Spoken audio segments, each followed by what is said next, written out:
Lok Sabha speaker Om Birla जी इस वक्त हमारे साथ मौजूद हैं।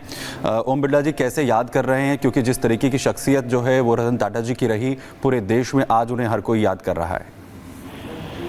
निश्चित रूप से रतन टाटा जी का इस देश में बहुत बड़ा योगदान है। उन्होंने इस देश के आर्थिक सामाजिक जीवन में बदलाव किया, लेकिन इसके साथ साथ उन्होंने एक ऐसा नेतृत्व दिया आर्थिक जगत में जो नई पीढ़ी को हमेशा प्रेरणा देता रहेगा। उसके साथ सामाजिक जीवन में बदलाव करना, लोगों के जीवन में सामाजिक रूप से कैसे उनके जीवन को बेहतर किया जा सकता है, विशेष रूप से उनके कैंसर के प्रति उनकी जो सोच थी, और उन्होंने कैंसर इंस्टीट्यूट खड़े किए जगह जगह देश में जहाँ पर, और उनके नए इनोवेशन किए। उनके हमेशा हर काम अद्भुत रहे और भारत की आर्थिक प्रगति में, भारत की सामाजिक योगदान में, और उनका नेतृत्व जो है वो हमेशा नई पीढ़ी को योगदान देता है। इसलिए व्यक्ति जब नहीं रहता तो उनके विचार, उनके कार्य आने वाली पीढ़ी को प्रेरणा देते हैं। रतन टाटा जी की शख्सियत ही ऐसी थी, अद्भुत विलक्षण क्षमता और नेतृत्व क्षमता हमेशा देश को प्रेरणा देती रहेगी। बिल्कुल ओम बिरला जी, जिस तरीके से रतन टाटा का जीवन रहा है, मुझे लगता है कि जो भी युवक उद्योग जगत से जुड़ना चाहते हैं उनके लिए वो मिसाल रहेगा, और मॉडर्न इंडिया के पाथ को रीडिफाइन करने का काम उन्होंने किया है। निश्चित रूप से नौजवानों को नए स्टार्टअप में जिस तरीके से नौजवानों को प्रेरित करते थे, उन्होंने कई नौजवान समूह को स्टार्टअप, नई योजनाएं, नई पॉलिसी, और उसके साथ उन्होंने सर्विस सेक्टर के अंदर बड़ा बदलाव किया।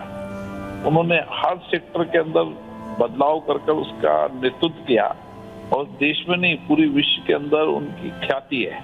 इसलिए हम ये सोचते हैं कि आर्थिक क्षेत्र में नहीं, सामाजिक जीवन में भी उनके बदलाव, सहजता, सरलता, दयालुता उनके विलक्षण थे, जो वर्षों तक लोगों को याद रखेंगे। बहुत शुक्रिया ओम बिरला जी हमारे साथ जुड़ने के लिए। लोकसभा स्पीकर ओम बिरला को आप यहाँ पर सुन रहे थे, जो अपनी शोक जो है उन्होंने व्यक्त किया है रतन टाटा जी के निधन पर। तो भारत ने महारत्न को खो दिया है। आपको बता दें, रतन टाटा जो है प्रोलॉन्ग्ड इलनेस यानी कि लंबे समय से ग्रसित एक बीमारी से लगातार चल रहे थे और उनका इलाज चल रहा था। अभी हाल ही में इस हफ्ते की अगर सोमवार की बात करें तो उन्हें अस्पताल में भर्ती कराया गया, जिस पर खुद उन्होंने एक पोस्ट जारी कर सोशल मीडिया पर कहा था कि वो अपने रूटीन चेकअप के लिए गए हैं, ऐसी घबराने वाली कोई बात नहीं है। लेकिन कल देर रात यानी कि बुधवार की देर रात जो खबर आती है वो हर किसी को चौंका देती है और हैरान कर देती है। 86 वर्ष की उम्र में उन्होंने अंतिम सांस ली मुंबई के कैंडी ब्रीच अस्पताल में। आपको बता दें, रतन टाटा ने कभी भी कोई शादी नहीं की। इसके अलावा 4 बार उनके जीवन में मौके ऐसे आए, लेकिन शादी के बंधन में नहीं बंधे। अपने परिवार में अपनी बहन, अपने भाई और उनके बच्चों के साथ उन्होंने जीवन बिताया, और हमेशा एक टीम स्पिरिट उनकी एटीट्यूड में रही।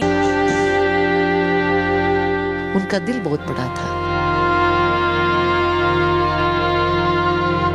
भारत का कोहिनूर रहा नहीं।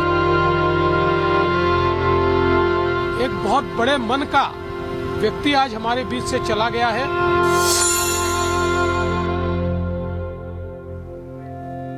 तो आज पूरा देश आहत है। जिस तरह की खबर आई है, रतन टाटा का पार्थिव शरीर अब साउथ मुंबई के national centre for performing arts के हॉल में अंतिम दर्शनों के लिए रखा गया है। देश के जो नायक थे, एक तरह से कहें औद्योगिक जगत के नायक, उनका निधन हो गया है। लोग आज शाम 4 बजे तक अंतिम दर्शन कर सकेंगे। आज ही रतन टाटा के पार्थिव शरीर का अंतिम संस्कार किया जाएगा। भारत सरकार की तरफ से गृह मंत्री अमित शाह बतौर प्रतिनिधि अंतिम दर्शन के लिए शामिल होंगे।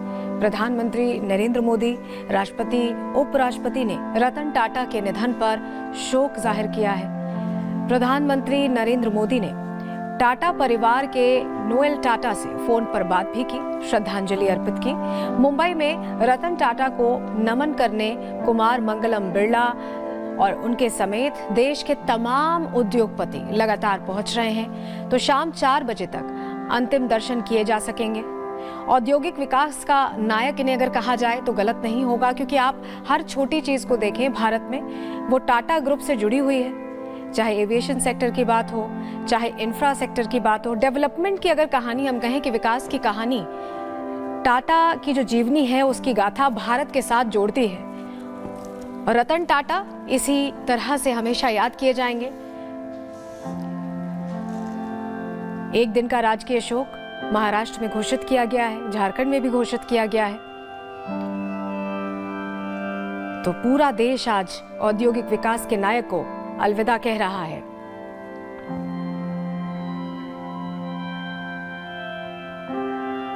तो भारत ने एक अनमोल रत्न को खो दिया है, वही अनमोल रत्न जो हम सबको अलविदा कहकर चले गए हैं। लेकिन इसी पर अलग अलग प्रतिक्रियाएं सामने आ रही हैं। वहीं बीजेपी नेता पीयूष गोयल ने क्या कुछ कहा, आपको सुनवाते हैं। एक बहुत ही संवेदनशील व्यक्तित्व थे। जीवन भर उन्होंने टाटा ग्रुप को तो बड़ा बनाया ही, टाटा ग्रुप को अंतर्राष्ट्रीय पटल पर एक अलग ही पहचान बनाई, भारत की पहचान बनाई विश्व में, अपने ग्रुप को विश्व भर में बढ़ाकर। लेकिन साथ ही साथ उनके जो दानवीर चरित्र था, हर प्रकार से, हर किस्म से, हर अच्छे काम के लिए वो तत्पर रहते थे। कभी ऐसा कोई व्यक्ति नहीं होगा जिसने कोई उनसे अच्छे काम के लिए मदद मांगी हो और उन्होंने ना किया हो। तो तस्वीरें आपको दिखा रहे हैं। अंतिम दर्शन के लिए रखा गया है पार्थिव शरीर को। राजकीय सम्मान के साथ अंतिम विदाई दी जाएगी। National centre for performing arts में उनके पार्थिव देह को रखा गया है। शाम को अंतिम संस्कार किया जाएगा। करीब रात 11:24 पर यह खबर आई कि निधन हो गया है रतन टाटा का। पद्म विभूषण और पद्म भूषण से सम्मानित थे और उम्र के लिहाज से उनको बीच में भर्ती भी कराया गया था। उसके बाद उस समय सही बताया गया था, लेकिन कल अचानक निधन की खबर आई है। रतन टाटा को अगर आप देखें, अपनी ज़िंदगी की छोटी छोटी चीज़ों से जोड़कर देखें, तो हर वो चीज़ है जिसमें उनका कहीं ना कहीं योगदान रहा है। चाहे एरोस्पेस की बात करें, इंफ्रा की बात करें, टेक्नोलॉजी की बात करें, यहाँ तक कि फूड एंड बेवरेजेस की बात करें, जो आपके लाइफस्टाइल है उसको और बेहतर करने के लिए उन्होंने कई कदम उठाए। इसके अलावा टेलीकॉम इंडस्ट्री में भी उनका एक योगदान रहा है। ऑटोमेटिव, फाइनेंस, आप नाम लेंगे और आपको अपनी ज़िंदगी की हर जो चीज़ जुड़ी हुई है, जो आपको विकास का रास्ता दिखाते हुए भारत में दिखती है, उससे आपको रतन टाटा कहीं ना कहीं जुड़े हुए और एक तरह से दूरदर्शिता से देखते हुए विकसित भारत को नजर आएंगे। और यही वजह है कि पूरा देश आज अलविदा कह रहा है उस रतन को जिसे हमने खो दिया है। और लोकसभा स्पीकर ओम बिरला ने क्या कुछ कहा, कैसे सांत्वना अपनी व्यक्त की है, आपको सुनवाते हैं। लोकसभा स्पीकर ओम बिरला जी इस वक्त हमारे साथ मौजूद हैं। ओम बिरला जी कैसे याद कर रहे हैं, क्योंकि जिस तरीके की शख्सियत जो है वो रतन टाटा जी की रही, पूरे देश में आज उन्हें हर कोई याद कर रहा है। निश्चित रूप से रतन टाटा जी का इस देश में बहुत बड़ा योगदान है। उन्होंने इस देश के आर्थिक सामाजिक जीवन में बदलाव किया, लेकिन इसके साथ साथ उन्होंने एक ऐसा नेतृत्व दिया आर्थिक जगत में जो नई पीढ़ी को हमेशा प्रेरणा देता रहेगा। उसके साथ सामाजिक जीवन में बदलाव करना, लोगों के जीवन में सामाजिक रूप से कैसे उनके जीवन को बेहतर किया जा सकता है, विशेष रूप से उनके कैंसर के प्रति उनकी जो सोच थी, और उन्होंने कैंसर इंस्टीट्यूट खड़े किए जगह जगह देश में जहाँ पर, और उनके नए इनोवेशन किए, उनके हमेशा हर काम अद्भुत रहे। और भारत की आर्थिक प्रगति में, भारत की सामाजिक योगदान में, और उनका नेतृत्व जो है वो हमेशा नई पीढ़ी को योगदान देता है। इसलिए व्यक्ति जब नहीं रहता तो उनके विचार, उनके कार्य आने वाली पीढ़ी को प्रेरणा देते हैं। रतन टाटा जी की शख्सियत ही ऐसी थी, अद्भुत विलक्षण क्षमता और नेतृत्व क्षमता हमेशा देश को प्रेरणा देती रहेगी। बिल्कुल ओम बिरला जी, जिस तरीके से रतन टाटा का जीवन रहा है, मुझे लगता है कि जो भी युवक उद्योग जगत से जुड़ना चाहते हैं उनके लिए वो मिसाल रहेगा। और मॉडर्न इंडिया के पाथ को रीडिफाइन करने का काम उन्होंने किया है। निश्चित रूप से नौजवानों को नए स्टार्टअप में जिस तरीके से नौजवानों को प्रेरित करते थे, उन्होंने कई नौजवान समूहों को स्टार्टअप, नई योजनाएं, नई पॉलिसीज, और उसके साथ उन्होंने सर्विस सेक्टर के अंदर बड़ा बदलाव किया। उन्होंने हर सेक्टर के अंदर बदलाव कर उसका नेतृत्व किया, और देश में नहीं पूरे विश्व के अंदर उनकी ख्याति है। इसलिए हम ये सोचते हैं कि आर्थिक क्षेत्र में नहीं, सामाजिक जीवन में भी उनके बदलाव, सहजता, सरलता, दयालुता उनके विलक्षण थे, जो वर्षों तक लोगों को याद रखेंगे। बहुत शुक्रिया ओम बिरला जी हमारे साथ जुड़ने के लिए। लोकसभा स्पीकर ओम बिरला को आप यहाँ पर सुन रहे थे, जो अपनी शोक जो है उन्होंने व्यक्त किया है रतन टाटा जी के निधन पर। तो भारत ने महारत्न को खो दिया है।